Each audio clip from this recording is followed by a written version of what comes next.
ఏపీలో ఎన్డీఏ పార్టీలు అంటే తెలుగుదేశం, జనసేన, బీజేపీ పొత్తు అదే దైవాధీనం బస్ సర్వీస్ లాగా తయారవటం, లేకపోతే బీజేపీ అధీనమైనటువంటి ఎన్నికల సర్వీస్ లాగా మారడం చాలా ఆశ్చర్యం కలిగిస్తుంది.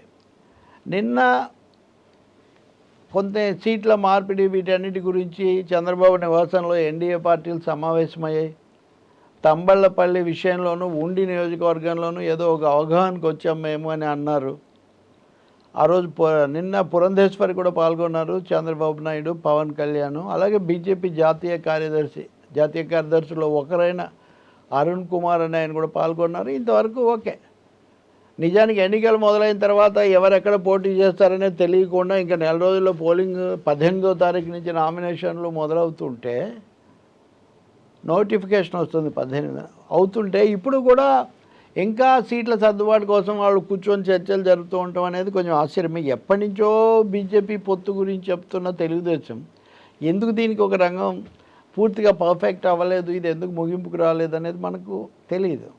రెండవది, 3 పార్టీల తరఫున గట్టిగా మాట్లాడిన ఎంపీ రాజు ఏ టికెట్ ఇవ్వాలి అన్నదే ఆయనకు మళ్ళీ ఉండిన నరసాపురం ఎంపీ సీట్ ఎట్లాగో ఇప్పించటమా. నరసాపురం ఎంపీ సీట్ ఆయనకి ఇవ్వాలంటే అది వైసీపీకి ఏమాత్రం మెంగుడు పడదు కాబట్టి, బీజేపీకి కూడా నచ్చదు కాబట్టి బీజేపీ కేంద్ర నాయకత్వం ఒప్పుకోవట్లేదు అనేది రాజకీయ వర్గాలందరికీ తెలిసిన అంశం. ఇలాంటి సమయంలో ఏదో ఒక విధంగా దాన్ని ఒప్పించటం కోసం నిన్న ఒక పెద్ద ప్రయత్నం చేశారని అంటారు. కానీ ఏం చేసినా పురంధేశ్వరిగా నిర్ణయాలు తీసుకునే అవకాశం లేదు కదా. ఈ అభిప్రాయాలన్నీ మా అధిష్టానానికి చెప్తాం మేమని. ఆశ్చర్యం ఏంటి, అవన్నీ బీజేపీలో పురంధేశ్వరికి లేకపోతే రాష్ట్ర బీజేపీ అధ్యక్షురాలకి కేంద్రానికి మధ్యలో జరగాల్సిన అంశాలు. వాటిని కూడా ముమ్మడిగా కూటమికి సంబంధించిన సమస్యలుగా చేసి, అది కూడా ఆ సమావేశం, ఆ చర్చలు అవన్నీ కూడా బహిరంగ ప్రచారానికి ఇచ్చి దీని మీద అనేక ఊహాగానాలు చేసి ఇంకా అయిపోయింది అన్నట్టుగా మళ్ళీ కథనాలు. ఈరోజు మళ్ళీ ఏంటంటే పరిశీలిస్తున్నారు, ఇంకా సిగ్నల్ రాలేదు అని. నిజంగా చెప్పాలంటే ఆంధ్రప్రదేశ్లో ఆంధ్రప్రదేశ్ భవిష్యత్తు కోసం ఎన్డీఏగా బీజేపీతో పొత్తు పెట్టుకున్నామనేది చంద్రబాబు నాయుడు పదే పదే చెప్పే వివరణ. కానీ అసలు ఎన్డీఏలో టికెట్ల మార్పిడి లేకపోతే ఎవరు ఎక్కడ పోటీ చేయాలన్న దాని మీదే మీరు ఒక నిర్ణయం తీసుకోలేక ప్రతిదానికి ఢిల్లీ కేసి మోదీ కేసి చూసే పరిస్థితి ఉంటే, రేపు ఆంధ్రప్రదేశ్ ప్రయోజనాలు సాధించడానికి మీరు ఏమాత్రం ఎన్డీఏ ఉపయోగపడుతుందన్న పెద్ద ప్రశ్న ఆదిలోనే హంసపాదులాగా ఇక్కడ ఉత్పన్నమవుతుంది. రెండో అంశం, టికెట్లకు సంబంధించి ఢిల్లీ నుంచి గ్రీన్ సిగ్నల్ రాలేదు. అంటే గ్రీన్ సిగ్నల్ కాదు, ఇక్కడ సాఫ్రాన్ సిగ్నల్ అన్నారు, కాషాయ సిగ్నల్ రాలేదు.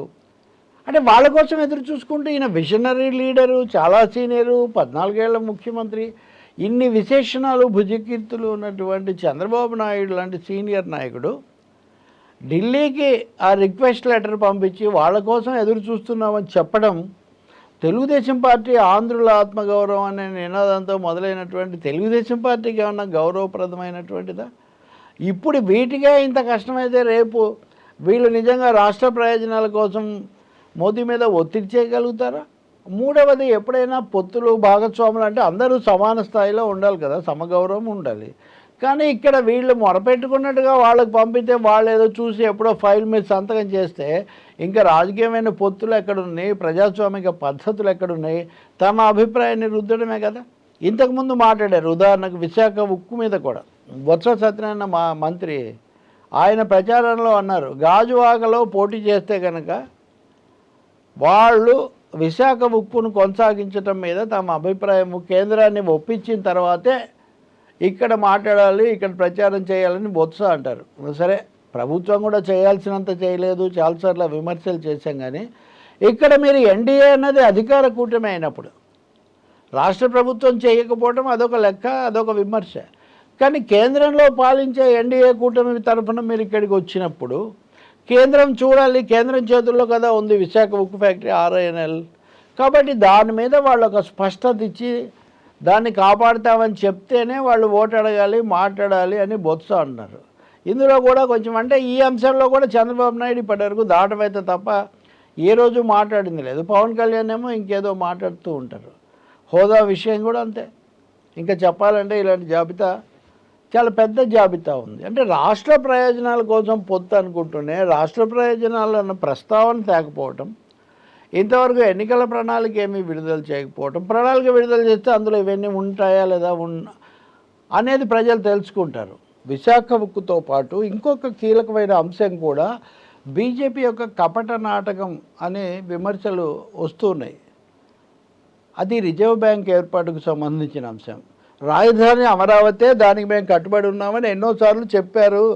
పురంధేశ్వర్ లాంటి వాళ్ళు కూడా చెప్పారు. నాలాంటి వాళ్ళు అడిగా, మీరు అదే కట్టుబడి ఉంటే మీరు అదే గట్టిగా చెప్తే జగన్ ప్రభుత్వం ఎలా కాదంటుంది? రెండవది, న్యాయస్థానంలో కోర్టులో మీరు అఫిడవిట్ సమర్పించారు, రాజధాని నిర్ణయం రాష్ట్ర ప్రభుత్వానికి తప్ప మాకేం సంబంధం లేదని. అక్కడేమో అలా చెప్పి ఇక్కడేమో ప్రచారంలో ఇలా చెప్తే ఎట్లాగూ ఇది డబుల్ టాక్ కదా అని దాని వాళ్ళు ఏదో సమర్థించుకుని ఉంటారు. కానీ ఇప్పుడు ఏమైంది, రిజర్వ్ బ్యాంక్ ఆఫ్ ఇండియా ఒక రాష్ట్రంలో తప్పకుండా రిజర్వ్ బ్యాంక్ శాఖ ఏర్పాటు కావాలి. విభజన తర్వాత ఆంధ్రప్రదేశ్లో ఆర్బీఐ శాఖను ఎక్కడ ఏర్పాటు చేయాలని చర్చ వచ్చినప్పుడు విశాఖపట్నంలో ఏర్పాటు చేయాలని కేంద్రం నిర్ణయించింది. అప్పుడు విశాఖకు రాజధాని, పాలనా రాజధాని లాంటి చర్చ జరుగుతుంది. రెండవది, విశాఖపట్నం ఆర్థికంగా చాలా కీలకమైన పారిశ్రామిక నగరం కాబట్టి విశాఖలో పెట్టినా పర్వాలేదని అందరూ భావించారు. కాబట్టి అలా అనుకుంటున్నప్పుడు ఇంతవరకు కాలేదు. అది నిజానికి విశాఖపట్నంలో కాలేదు, అమరావతిలో కాలేదు. సో ఇప్పుడు రాష్ట్ర ప్రభుత్వము మీరు పెట్టండి ఆర్బీఐ మా దగ్గర పెట్టండి, రిజర్వ్ బ్యాంక్ శాఖ లేకపోవడం వల్ల మాకు కొన్ని సమస్యలు వస్తున్నాయని అడిగితే రిజర్వ్ బ్యాంక్ ఒక ప్రకటన చేసింది. ఏమని? ఆంధ్రప్రదేశ్ రాజధాని ఎక్కడో తేలిన తర్వాతే మేము నిర్ణయానికి వస్తాము, అప్పుడు అక్కడ పెడతాము అని. అని మీరే కదా చెప్పారు. అమరావతి రాజధాని అని మేము నమ్ముతున్నాము, లేదా అమరావతికి కట్టుబడి ఉన్నామని చెప్పే మీరు రిజర్వ్ బ్యాంక్ శాఖ అక్కడ ఎందుకు పెట్టట్లేదు? అంటే ఇక్కడ కూడా మీరు ఒక డబుల్ గేమ్ ఆడుతున్నారు. దీన్ని ఎన్డీఏలో భాగస్వామి పార్టీలు ఏమి అడగవు. అమరావతి ఉద్యమం అది ఇది చేసేవాళ్ళు రిజర్వ్ బ్యాంక్ ఇక్కడ పెట్టమని అడగరు. రాష్ట్ర ప్రభుత్వం సరే వాళ్ళు ఎలాగో విశాఖపట్నం మేము అక్కడే ప్రమాణ స్వీకారం చేస్తామని జగన్ అన్నారు కాబట్టి వాళ్ళు విశాఖలో పెట్టమని అంటారు. కానీ విశాఖలో అయినా అమరావతిలో అయినా పెట్టకపోవడం ఒకటైతే, పెట్టకపోవడానికి రాజధాని లేకపోవడం, తెలియకపోవడం కారణమని కేంద్రం చెప్పడం, శాసన రాజధాని అమరావతిలో ఉంటుందని ఈ ప్రభుత్వం కూడా చెప్తుంది కదా. అసలు సుప్రీంకోర్టు ముందు కేసు విచారణలో ఉన్నప్పుడు సుప్రీంకోర్టు స్పష్టమైన తీర్పు ఇవ్వకుండా అసలు అది ఎలా తేలుతుంది? ఎన్నికల తీర్పు తర్వాత ప్రభుత్వం మళ్ళీ ఒక నిర్ణయం తీసుకుంటే వేరే విషయం. కానీ అందుకనే ఆర్బీఐ విషయం కూడా విశాఖ స్టీల్ లాగే కేంద్ర ప్రభుత్వం యొక్క బీజేపీ యొక్క డబుల్ గేమ్ను తెలియచేయటం చాలా చాలా అభ్యంతరకరమైన విషయం. ఇంకా మూడోదేమో ఆఖరికి అభ్యర్థులు సీట్ల విషయంలో కూడా పొద్దు నుంచి సాయంత్రం వరకు ఢిల్లీకేసి ఎదురు చూసేటటువంటి ఈ పరిస్థితి ఏమన్నా గౌరవప్రదమైందా? ఏమన్నా ప్రజాస్వామికమైందా? ఇది కేవలం చంద్రబాబు నాయుడు తెలుగుదేశానికి మాత్రమే సంబంధించిందా, లేక రాష్ట్ర భవిష్యత్తు కూడా సంబంధించిందా అనేది ఆలోచించాల్సిన అంశం. తెలంగాణలో అంటే పక్క రాష్ట్రమైన తెలంగాణలో టీడీపీ మద్దతు తీసుకోవట్లేదు, బీజేపీ జనసేన కూడా మద్దతు ఇవ్వట్లేదు. మరి under the dynamic leadership of Narendra Modi పొత్తు పెట్టుకున్నాం అది ఇదని మీరు అంటున్నప్పుడు పక్క రాష్ట్రంలో ఎందుకు చేయటం లేదు? లేదా మీరు చేయడం లేదా, వాళ్ళు చేయనివ్వడం లేదా? ఒక కూటమే. మోడీ డైనమిక్ లీడర్షిప్ అంటే దేశమంతటికి కదా, దేశమంతటికి వర్తించి ఆయన నాయకత్వంలో ఎన్డీఏ ఏర్పడిన తర్వాత ఎన్డీఏ పక్కనున్న తెలుగు రాష్ట్రంలో, సోదర తెలుగు రాష్ట్రంలో ఎందుకు కనిపించడం లేదు? మళ్ళీ ఇదే లోకేష్ నిన్న నేను వేరే చెప్పినట్టుగా వేరే సందర్భంలో కోయంబత్తూరులో మటుకు అన్నామలైకి ప్రచారం చేయడానికి ఎందుకు వెళ్తున్నారు? ఇవన్నీ వైరుధ్యాలతో కూడినటువంటి విషయాలు. ఇవన్నీ మింగలేక కక్కలేక ఇబ్బంది పడటం అన్నట్టుగా తెలుగుదేశం పార్టీ ఇన్ని ఎందుకు భరిస్తున్నారు? ఇన్ని ఏకపక్ష ధోరణులు లేకపోతే ఏకపక్షమైన బీజేపీ వైఖరిని తెలుగుదేశం శ్రేణుల మీద ఎందుకు రుద్దుతున్నారు? దీన్ని భరించలేక ఆఖరుకు ఆ బీజేపీ రాష్ట్ర అధికార ప్రతినిధిగా ఉన్నాడు, మీడియా కూడా సుపరిచితుడు, చందు సాంబశివరావు. ఆయన గతంలో నాసాలో కూడా పనిచేసిన శాస్త్రవేత్త, టెక్నాలజిస్ట్. ఆయన రాజీనామా చేశారు. ఏదో లాంఛనంగా కృతజ్ఞతలు చెప్పినప్పటికీ ఎందుకు ఉండాలో బీజేపీలో తెలియటం లేదు, వేరే పార్టీలోకి ఎందుకు పోకూడదు అని ఆయన రాజీనామా చేశారు. అంటే బీజేపీ వాళ్ళు కూడా భరించలేనంత ఏకపక్షంగా అర్థరహితంగా, అప్రజాస్వామికంగా ఈ ప్రక్రియ నడుస్తుంది అనేది మనకు అర్థమవుతుంది. ఇంకా లాస్ట్ అండ్ ఫైనల్ ఉండి ఎంపీ రాజు సీటు ఈ అంశం. మరి ఆయనను ఎందుకు అకామిడేట్ చేయట్లేదు? మూడోది దాని చుట్టూ ఇంతకాలం ఒక సీటు చుట్టూ తిరగటం ఏంటి? ఇదేదో బేరం ఇస్తున్నామో బేరం వాయినం పుచ్చుకుంటే వాయినం అన్నట్టుగా మా సీటు వాళ్ళకిచ్చి వాళ్ళ లోక్సభ సీటు బదులు మా అసెంబ్లీ సీటు తీసుకొని ఈ అసెంబ్లీ సీటు బదులు ఆ లోక్సభ సీటు ఇన్ని మారామూళ్ళు అంటారు తిరుగుళ్ళు. ఇవన్నీ ఎందుకు అవసరం అవుతున్నాయి?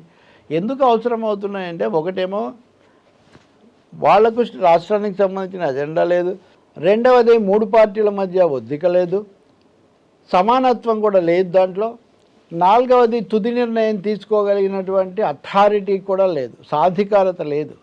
తాళాలన్నీ కేంద్ర బీజేపీ చేతిలో, మోదీ అమిత్ షా చేతిలో ఉన్నాయి. మరి చివరికి ఇవి ఎలా పరిణమిస్తాయి? ఎవరు ఎక్కడెక్కడ పోటీ చేస్తారు? పవన్ కళ్యాణ్ దాదాపు ఆయన నిస్సహాయం అయిపోయాడు. అన్నీ నేనే మాట్లాడి పొత్తు కుదిర్చాను. నిన్న కూడా మాజీ మంత్రి కామినేని శ్రీనివాస్ కైకలూరు నుంచి పోటీ చేస్తున్నారు కదా, ఆయన చెప్తున్నారు చంద్రబాబుకు పొత్తు ఇష్టం లేదంట, పవన్ కళ్యాణ్ కుదిర్చాడంట ఒత్తిడి చేసి. నవ్వు వస్తుంది కదండి.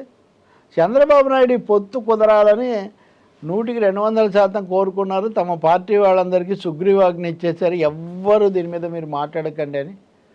మొదలైన తర్వాత కూడా ఆయన నిశ్శబ్దమే, బీజేపీ మీద చిన్న మాట కూడా అంటలేదు. కాబట్టి ఏ చిక్కు సమస్యను కూడా బీజేపీని ఇరకాటంలో పెడుతుంది అనుకున్న ఏ అంశాన్ని కూడా చర్చకు తీసుకురావట్లేదు చంద్రబాబు నాయుడు. అందుకనే ఇది పూర్తిగా బీజేపీ చేత, బీజేపీ కొరకు, బీజేపీ యొక్క పొత్తులాగా కనిపిస్తుంది. ఇది రాజకీయంగా కేంద్రంలో. రాష్ట్రంలో ఇదంతా చంద్రబాబు తన కోసం చేస్తున్నాడని వైసీపీ వాళ్ళు ఆరోపిస్తారు. కానీ సారాంశంలో మటుకు ఈ తాళాలన్నీ కేంద్రం చేతుల్లోనే ఉన్నాయి. మీ చేతుల్లో ఉన్నాయి కాబట్టి ఆంధ్రప్రదేశ్కి హోదా ఇవ్వండి, ఆంధ్రప్రదేశ్కు రెవెన్యూ లోటు ఇవ్వండి, ఆంధ్రప్రదేశ్ ఉక్కు ఫ్యాక్టరీని కాపాడండి అంటే దానికి మటుకు బీజేపీ ఏమాత్రం సిద్ధంగా లేదు. పైగా దాన్ని దాటేసి బుకాయించడం కూడా మనం చూస్తున్నాం. ఇంకా మరి రాత్రికైనా మరి ఢిల్లీ నుంచి వీళ్ళకి సిగ్నల్ వస్తుందా?